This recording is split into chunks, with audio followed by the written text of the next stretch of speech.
This is Talk CNY, a semi-monthly podcast by CenterState CEO. We're an independent nonprofit committed to creating inclusive, equitable, and sustainable economic growth in Central New York. Join us as we meet the people and explore the projects driving the regional economy forward. On this episode of Talk CNY. Our economy is going to grow more in the next 3 years than it did in the past 16. This is Talk CNY, presented by NBT Bank. I'm Katie Zilcosky, Director of Communications at CenterState CEO, and your host for Talk CNY. The macroeconomy undoubtedly impacts us all, but it's not always easy to make sense of how the data impacts Central New York businesses. So in this episode of Talk CNY presented by NBT Bank, we're going to take a look at that data through the lens of our members' experiences. Joining me for this discussion is CenterState's Vice President of Member Engagement, Jess Abbott, and Director of Research and Planning, Jared Shepard. Jess, Jared, thank you so much for being here today. Thank you. Thank you. So to start off, Jess, you are a part of the Member and Business Experience team. Jared, part of Strategy, Policy, and Planning team. Can you tell me a little bit about each of your roles and then how your work intersects? Sure. I guess I can start since I think our work kind of works broadly across all the portfolios. The Member and Business Experience team is really here to act as a liaison between the needs of our business community and the work that our colleagues are doing here at CenterState. So we listen very closely to what they need, to whether it is visibility, advocacy, connections, support, and then we work to make sure that we provide them with the programs, partnerships, and connections needed for them to succeed. The Strategy, Policy, and Planning team works as a member organization. We work with all of our membership on defining strategy for the organization, but also through our economic planning and economic initiatives. So we support that through a lot of research on industry and economic data. We do things like look at our industry clusters. On the planning side of things, we take a fairly direct role in assisting our members and assisting other people in the community on planning issues when it comes to development. And also have a role that a lot of what we'll talk about today, which has to do with looking at trends both in our regional economy, looking at the national economy, and then I think really importantly, talking about how our region is experiencing trends in the national economy and what's different about what's going on in Central New York. So a very natural fit between the two of you kind of working together to see how members are experiencing the data in real time. Before we get into what the data is like today in present time, I want to start at the beginning of the year. CenterState at the beginning of the year releases its economic forecast report. At the beginning of the year, it was something like 73% of those who responded to the survey expected their business to do better than it did in the year before, have a good or excellent outlook in 2025. What does that optimism tell you, and how does it compare to the national picture? As our respondents look back at 2024, 53% of them described their business opportunities as above average or excellent. Looking ahead to 2025, the same group of people, 73% answered the same way. So there's a 20-point bump there of this natural, sometimes optimism in the entrepreneurial community. But in the case of Central New York, there was a lot of foundation for that optimism, certainly with announcements about major investments and the growth that we all are looking at as anticipated growth is in there. But behind that was 77% of our members anticipated that increased sales and revenues in 2025 would supplied that optimism, and 65% thought that innovations in their productive capacity would also drive that. Yeah, I would say when you speak to the entrepreneurial piece, the first thing that comes to mind is Lindsay Mastrogiovanni with Contis HR.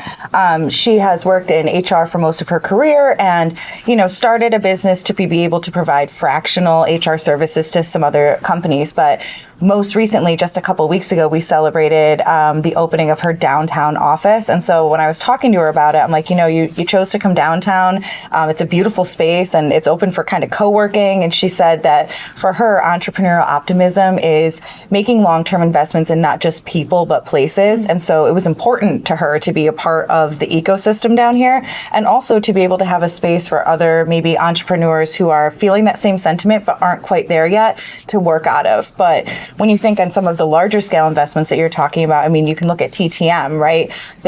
You can drive down Fly Road and see that the new campus, the shell is up, the sign is out there, and they're getting ready to start to begin the process of bringing on a huge labor investment in 400-ish new really great jobs working with our workforce development team. So you can look at it from both that entrepreneurial optimism, but also in some of the larger investments as well. I want to dig into a little bit of the data that is spurring this optimism in the region. So jobs, wages, new businesses in the region, these are all data points that we track and look at and analyze to kind of give us a better picture of what's going on in Central New York and the national economy. So Jared, I will turn to you as the Director of Research and Planning.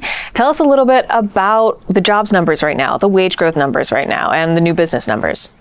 The overall trend of jobs in our region has really been steady growth over the last few years, but we also look on a more recent time scale.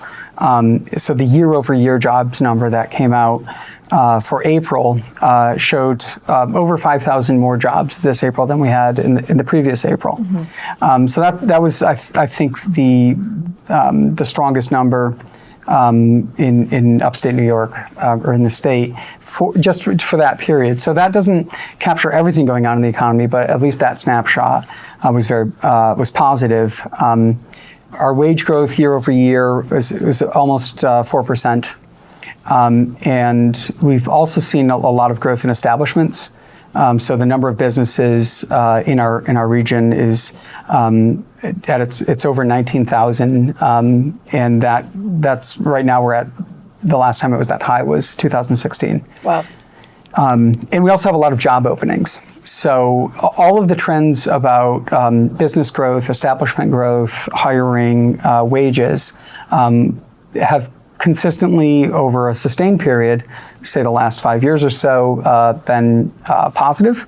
Yeah, we've been working really closely, and by we, I am co-opting the hard work from our workforce development team, of which I get to participate in, but we're working very closely with a lot of the larger employers that have planned and projected needs for hiring, and trying to work with them to aggregate that data in advance of the needs so that we can work to bring some of our un- and underemployed neighbors into that workforce.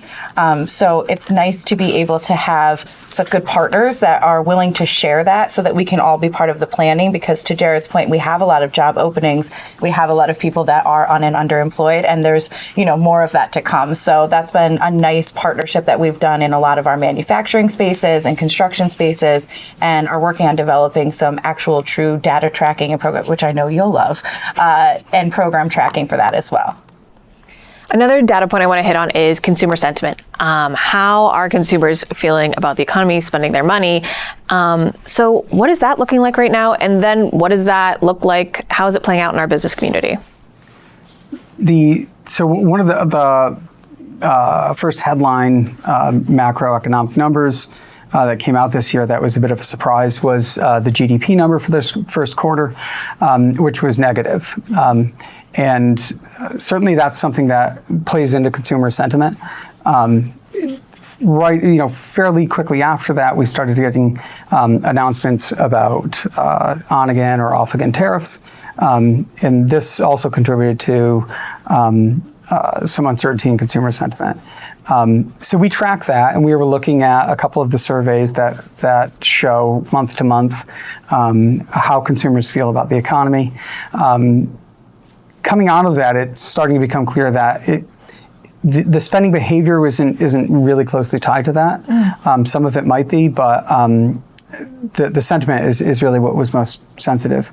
But going into May, recently, actually just this morning, the Census Bureau had consumer spending numbers that were down by 0.9%. So a little bit of a pullback in consumer spending. How that eventually plays out and how that works into Possibly the labor market is a factor. The other way, of course, it goes the other way. And the resiliency of the American consumer has always been pretty strong. And as long as unemployment stays pretty low, it's very low in Central New York. It's about 3%, which is lower than the national average and lower than New York State. Typically, in the U.S., if the American consumer has a job, they have money and they're spending it. Yeah, I would say, in some of our retail spaces, we've seen, to your point, consistent, if not slightly improved spending in the first quarter, which was, a little unexpected, but likely tied to, again, some of the uncertainty we keep speaking to, which is maybe some pre-buying in advance of potential tariffs and things of that nature.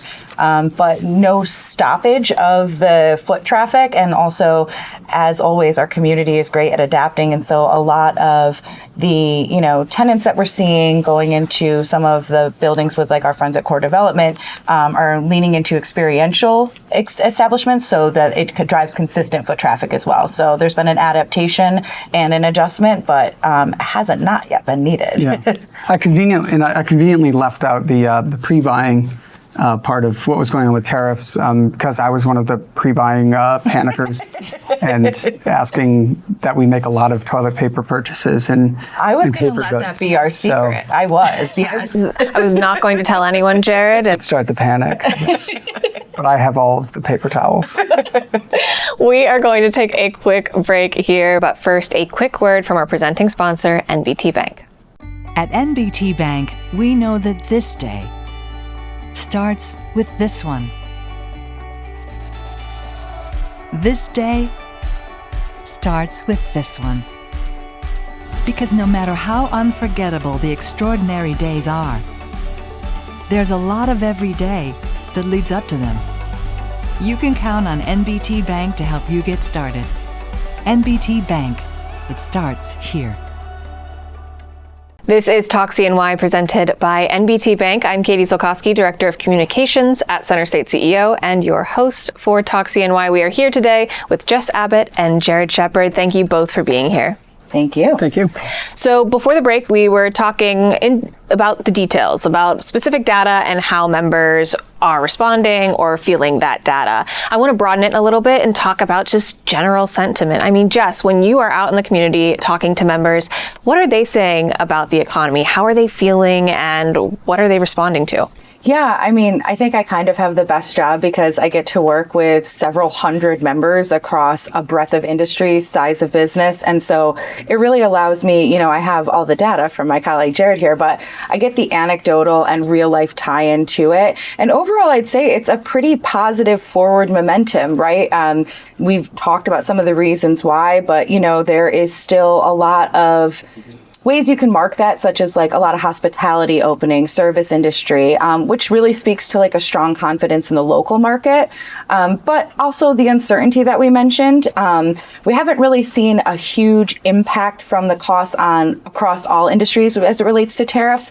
But, there are high interest costs and there's the uncertainty of the tariffs. And so as a result, some of the projects that, might be in larger housing projects or mixed use buildings, everything's right there. It's just slow because of the uncertainty of maybe the developers or some of the funding. And so I think the momentum is good and strong. We've seen it in some of our partners' projects, but there is still that uncertainty as we move forward.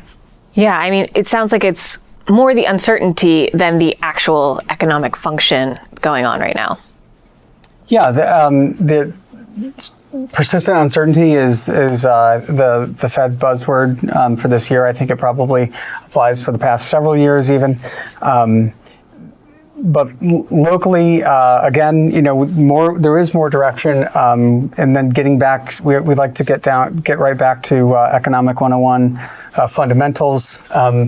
We frequently get requests for economic formulas. For those it's one of our many jobs here at CenterState CEO. Yes, yeah. Because some people forgot to memorize them. And of course, you have them all memorized. All of them at the expense of precious childhood memories. And please don't ask him to start repeating them because he will. So we'll get to the next question. So here's one, a quick one. No, the production function is labor and capital. Mm-hmm. And in going back to the economic forecast, In addition to just optimism, which is great, our members told us that they had plans to make investments, both labor and capital.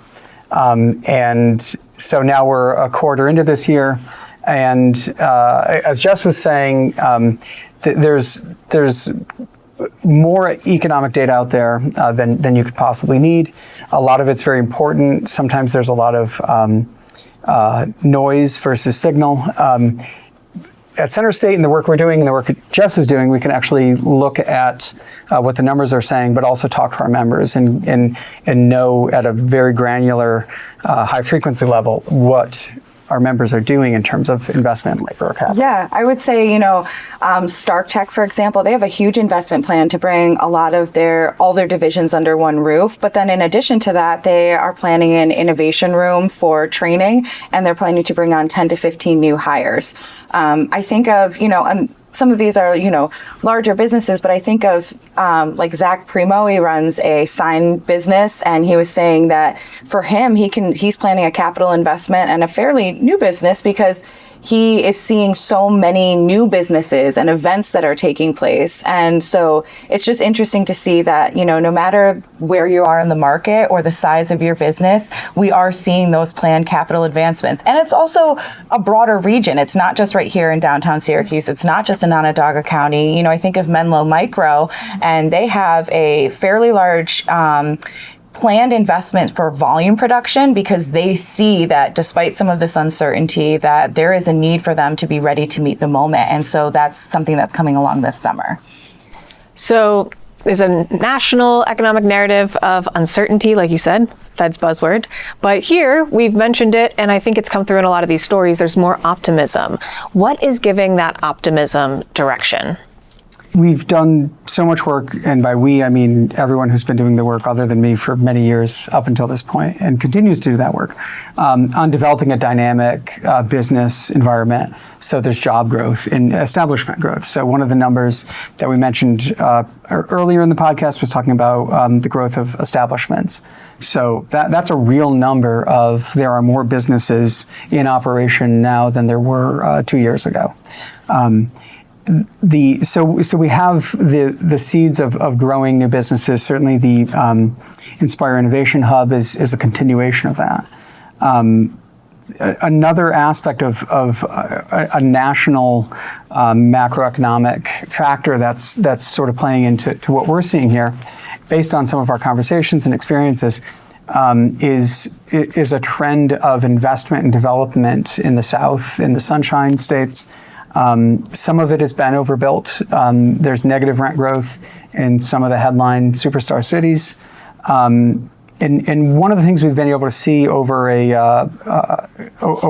sort of do a time series on is having attended housing conferences and knowing that a few years ago we were at these conferences. There was familiarity with, of course, the Micron announcement, but not a sense that developers or investors were yet getting shaken loose from their usual markets. A year later, we were in Atlanta for the same housing conference, and the discussion was about, it was actually fairly consistent, about looking for markets that had some population growth, above the US average, job growth, and had strong public administration supports, and some rent growth. And that really well describes exactly what's going on in Syracuse.